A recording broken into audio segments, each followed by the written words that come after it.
चौधरी साहब उत्थे हुण इलैक्शनस जिहड़े ने वो जारी ने और मरहलावार सानू एक तो ज़्यादा पहले तो 3 मरहले सानू कई मरहले जिहड़े ने सानू नज़र आ रहे हैं तो क्या इलैक्शन पोस्टपोन कर देना वो बेहतर सी या इलैक्शन मरहलावार करा लेना और सिस्टम अगे चला लेना यह बेहतर है? तुहाडा इहदे च की टेक है? मेरा ख्याल है कि इलैक्शन तो लाजमी कराने पैने सन क्योंकि कॉन्स्टिट्यूशन ऑफ जिहड़ा इंडिपेंडेंट कश्मीर है उन्होंने दे हवाले नाल ते इलैक्शन तो मस्ट है सन वो करवाने पैने सन तो इलैक्शन कमीशन ने अपने जिहड़े अख्तियार नूं इस्तेमाल करके उन्होंने मरहलियावार दे विच कर लिया और खुश असलूबी दे नाल वो सारे हो गए। असल दे विच ते एक अमनो अमान की सिचुएशन की वजह दे नाल है सी ना जिहड़ी कलदम एक्शन कमेटी ने जो उत्थे धरना दिता होया और जिस किस्म की सिचुएशन पैदा की गई है या हो गई उसकी वजह के नाल ये मामला सानू देखण च आया। हुण एक तो रावला कोट दे विच क्योंकि वो धरना दे के बैठे हुए हैं, दूसरी तरफ पुंछ दा अंदर जिहड़े ये भी तुसीं देखो कि जिहड़ा पुंछ सैक्टर है तो इधर रावला कोट है ये अंदर जिहड़ा धरना दे विच जिहड़े मेन लीडर है ना वो उन्हां दी बरादरी का भी इन्हां हलकियां दे विच ज़्यादा है। यह भी एक मद्देनज़र रखो कि उत्थे यह भी एक डिफरेंस विच आ रहा है और क्योंकि वो जिहड़ी उन्हां दे जिहड़े बरादरी दी एक जिहड़े सरदार अमान दा जिहड़ा ग्रुप है तो उन्हां दी वो बरादरी दे लोग ने वो इहदे हवाले नाल अगे ने ठीक हो गया जी। तो उस हवाले नाल देखा जाए तो उन्हां दा फिर बैरूने मुल्क एक कनैक्शन जिहड़े तुसीं लंडन दे विच जो कुछ होया उन्हां दे लोकां ने जो उत्थे लंडन दे विच जिस किस्म दे नारे लाए जिस किस्म दा पाकिस्तान दे हवाले नाल पाकिस्तान नूं मुतनाज़ा करन दी इंटरनेशनल सतह दे उत्ते कोशिश की गई और जिस तरीका नाल कुछ यूट्यूबर्स ने और उत्थे जिहड़े बैरूने मुल्क तो जिस किस्म दा प्रोपेगेंडा पाकिस्तान दे अगेंस्ट कीता उत्थों फिर बहुत सारियां चीज़ां अनफोल्ड हुई जिद्दां ही सानूं पता चलिया कि शायद क्योंकि इंडिया का मीडिया भी उन्होंने बहुत चुक रहा सी। इंडियन वजारत खारजा ने इन्हां इलैक्शन के उत्ते बड़ा मुतनाज़ा किस्म का बड़ा काबिल इतराज़ बयान दिता। पाकिस्तान के वजारत खारजा ने भी उहदे ते जवाब दिता भी तुहाडा सख्त रद्द बनदा भी देना सी। तो लेकिन क्योंकि जिहड़ी मेरा एक इहदे च टेक पहले भी सी कि जिहड़ी एक्शन कमेटी है उन्हें अपने मैंडेट तो तजावज़ किया उन्हां दियां जिहड़ियां शराइत सन जिहड़ियां उन्होंने मनियां हुई सन एक दो शराइत नूं लैके उन्होंने जो तर्ज़े अमल अख्तियार किया तो और स्टिल उहदे ते मुसर ने और जिस तरीके दे नाल उन्होंने उत्थे तकरीरां कीतियां पाकिस्तान के खिलाफ तकरीरां कीतियां पाकिस्तान के पासपोर्ट के खिलाफ तकरीरां कीतियां इंडिया की मौकफ नूं सच्चा साबित करने की कोशिश की वो तो किसी सूरत काबिल कबूल किसी नूं भी नहीं सीगा बल्कि तुसी जिहड़े आज़ाद कश्मीर के अवाम ने वो भी उन्हां दे नाल नहीं गए। मैं हुणे कैलकुलेशन की है टोटल 45 हल्के ने 45 विचों 7 जिहड़े हल्के ने उन्हां च फिलहाल इलैक्शन जिहड़ा वे वो मुलतवी 7 दे विच होया बाकी जिहड़े ने हल्के उन्हां च इलैक्शन दायरा होना है। इहदा मतलब है कि सिर्फ 15% हिस्सा जिहड़ा वे वो ऐसा है जिहदे च कोई प्रॉब्लम है ते इंप्रैशन है दिता जा रहा कि जिवें पूरे आज़ाद कश्मीर दे विच ही अनरेस्ट और पूरा आज़ाद कश्मीर ही उन्हां दे नाल है तो इस हिसाब नाल तो लगता है कि यह फैसला तो बहुत अच्छा फिर रहा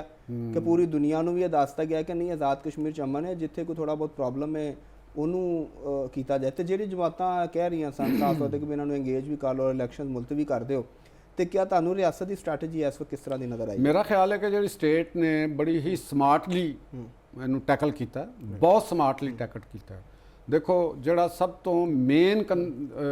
नुकता सी जिहड़ी कलदम एक्शन कमेटी के जिहड़े लोग सन इन्हां दीयां गल्लां तो ये चीज़ आश्कार हो गई सी हुण तो इहदे च कोई कलाम नहीं रहा कि इन्होंने जो तर्ज़े अमल अख्तियार किया जलाओ घिराओ का जो तरीकाकार अख्तियार किया जिस तरीके दे नाल रेंजर और पुलिस के जवानों नूं जिस तरीके दे नाल शहीद किया मतलब देखो उन्हां दे अंतड़ियां टैररिस्ट ऑर्गेनाइजेशन का तरीकाकार हुंदा देखो कोई लड़ाई दे विच मर्डर होना कतल होना एक अलग चीज़ है जिहड़ी टैररिस्ट ऑर्गेनाइजेशन हुंदियां ने ना उन्हां दा बहीमियत एक उन्हां दा आंसर हुंदा बहीमियत नाल कतल करना मारना ताकि खौफ की फिजा पैदा हो। इस तंजीम के बंदियां ने यह किया उत्थे असला नज़र आया उन्होंने नॉन कंप्रोमाइजिंग रवैया अख्तियार किया ठीक है इस और फिर साडियां मेन स्ट्रीम पोलीटिकल पार्टियां दी तुसी देखो आकबत ना अंदेशी मैं कहांगा उन्हां दी मौका परस्ती मैं कहांगा और हकूमत दे ਖਿਲਾਫ ਇੰਨਾ ਤੁਸੀਂ ਅੱਗੇ ਚਲੇ ਗਏ ਹੋ ਕਿ ਤੁਸੀਂ ਉਹਨਾਂ ਦੀ ਸਪੋਰਟ ਕਰ ਦਿੱਤੀ। ਮੈਂ ਤੁਹਾਨੂੰ ਪਤਾ ਹੈ ਕਿ ਕਈ ਮਾਮਲਾਤ ਵਿੱਚ ਪੀਪਲਸ ਪਾਰਟੀ ਔਰ ਬਿਲਾਵਲ ਭੁੱਟੋ ਸਾਹਿਬ ਦੀਆਂ ਜਿਹੜੀਆਂ ਉਹਨਾਂ ਦੇ ਹਵਾਲੇ ਨਾਲ ਜਿਹੜੀਆਂ ਗੱਲਾਂ ਮੈਂ ਉਹਨਾਂ ਨੂੰ ਵੀ ਤਨਕੀਦ ਦਾ ਨਿਸ਼ਾਨਾ ਬਣਾਇਆ ਕਿ ਤੁਹਾਨੂੰ ਆਪਣੇ ਵਕਤੀ ਗੇਨ ਵਾਸਤੇ ਇਕਤਦਾਰ ਲੈਣ ਵਾਸਤੇ ਤੁਹਾਨੂੰ ਇੱਕ ਇਹੋ ਜਿਹੇ ਐਲੀਮੈਂਟ ਦੀ ਕਦੇ ਸਪੋਰਟ ਨਹੀਂ ਕਰਨਾ ਚਾਹੀਦਾ ਜਿਹੜਾ ਸ਼ਰਪਸੰਦੀ ਕਰ ਰਿਹਾ ਹੋਵੇ। ਅਸੀਂ ਪਾਕਿਸਤਾਨ ਦੀ ਕੀਮਤ ਉੱਤੇ ਕਿਸੇ ਦੀ ਹਮਾਇਤ ਨਹੀਂ ਕਰਾਂਗੇ ਕਿ ਉਹ ਪਾਕਿਸਤਾਨ ਨੂੰ ਗਾਲਾਂ ਕੱਢੇ, ਪਾਕਿਸਤਾਨ ਦੇ ਲੋਕਾਂ ਨੂੰ ਗਾਲਾਂ ਕੱਢੇ। ਆਜ਼ਾਦ ਕਸ਼ਮੀਰ ਦੇ ਆਵਾਮ ਦੀ ਇਜਤਮਾਈ ਮੁਫਾਦਾਤ ਦੇ ਅਗੇਂਸਟ ਕੰਮ ਕਰ ਰਿਹਾ ਹੋਵੇ। ਇੱਕ ਗਰੁੱਪ ਜਿਹੜਾ ਹੈ ਉਹ ਛੋਟਾ ਜਿਹਾ ਉੱਠੇ, ਉਹ ਆਪਣੇ ਤਸਬਾਤ ਉੱਤੇ ਔਰ ਆਪਣੀਆਂ ਚੀਜ਼ਾਂ ਦੇ ਉੱਤੇ ਉੱਠ ਕੇ ਕਦੇ ਕਹਿਣਗੇ ਜੀ ਅਸੀਂ ਅਫਗਾਨ ਨਜਾਦ ਹਾਂ ਤੇ ਅਸੀਂ ਫਲਾਨਾ ਨਜਾਦ ਹਾਂ, ਤੇ ਤੁਸੀਂ ਅਫਗਾਨ ਨਜਾਦ ਹੋ ਤੇ ਤੁਸੀਂ ਚਲੇ ਜਾਓ ਅਫਗਾਨਿਸਤਾਨ, ਇੱਥੇ ਲੈਣ ਕੀ ਬੈਠੇ ਹੋ ਜੇ ਤੁਸੀਂ। ਸਹੀ ਸਰਦਾਰ ਅਮਾਨ ਜਾਂ ਜਿਹੜੇ ਇਹਦੇ ਅਬਾਓ ਇਜਾਦ ਆਪਣੇ ਆਪ ਨੂੰ ਅਗਰ ਕਹਿੰਦੇ ਨੇ ਕਿ ਅਸੀਂ ਅਫਗਾਨ ਨਜਾਦ ਜਾਂ ਅਫਗਾਨਿਸਤਾਨ ਨਾਲ ਤਲਕ ਹੈ ਤੇ ਫਿਰ ਅਫਗਾਨਿਸਤਾਨ 'ਚ ਜਾ ਤੈਨੂੰ ਪਤਾ ਲੱਗੇ। ਸਹੀ ਉਹਨਾਂ ਦੇ ਨਾਲ ਜੱਫੀਆਂ ਪਾ ਤਾਲਿਬਾਨ ਦੇ ਨਾਲ, ਉਹ ਤਾਲਿਬਾਨ ਮੁਸ਼ਕਲ 'ਚ ਨੇ, ਤੂੰ ਜਾ ਕੇ ਜ਼ਰਾ ਜਿਹੜੇ ਸ਼ਮਾਲੀ ਧਾਤ ਦੇ ਲੋਕ ਨੇ ਉਹਨਾਂ ਦੇ ਖਿਲਾਫ ਲੜਾਈ ਲੜ, ਇੱਥੇ ਪਾਕਿਸਤਾਨ ਦੇ ਵਿੱਚ ਲੈਣ ਕੀ ਬੈਠਾ ਹੈ। ਸੋਚਣ ਵਾਲੀ ਗੱਲ ਹੈ ਨਾ। ਇਹੋ ਹੀ ਕਵਾਂਗੇ ਅਸੀਂ ਉਹਨਾਂ ਨੂੰ ਕਿ ਵੀ ਤੁਸੀਂ ਇਹ ਜੋ ਕੁਝ ਕਰ ਰਹੇ ਹੋ। ਤੇ ਗਵਰਨਮੈਂਟ ਨੇ ਬੜੇ ਤਰੀਕੇ ਦੇ ਨਾਲ ਕੰਮ ਕੀਤਾ ਹੈ,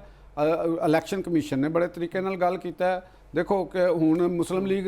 ਦੀਆਂ ਸੀਟਾਂ ਤਕਰੀਬਨ ਹੋ ਗਈਆਂ ਨੇ 24 ਜਾਂ 25 ਜਿੰਨੀਆਂ ਵੀ ਨੇ ਦੋਨੋਂ ਮਰਹਲਿਆਂ ਦੇ ਵਿੱਚ, ਔਰ 10 ਪੀਪਲਸ ਪਾਰਟੀ ਦੀਆਂ ਨੇ, ਤੇ ਉਹਨਾਂ ਨੂੰ ਸਾਦਾ ਅਕਸਰੀਅਤ ਵਾਸਤੇ ਦੋ ਜਾਂ 3 ਸੀਟਾਂ ਦੀ ਜ਼ਰੂਰਤ ਹੈ। ਤੇ ਇਸ ਜਿਸ ਤਰ੍ਹਾਂ ਦਾ ਅਸੀਂ ਇਲੈਕਸ਼ਨ ਟ੍ਰੈਂਡ ਦੇਖ ਰਹੇ ਹਾਂ ਉਹਦੇ ਵਿੱਚ ਉਹਨਾਂ ਨੂੰ ਇਹ ਮਿਲ ਜਾਣੀਆਂ, ਉੱਥੇ ਹਕੂਮਤ ਫਾਰਮ ਹੋ ਜਾਣੀ ਹੈ।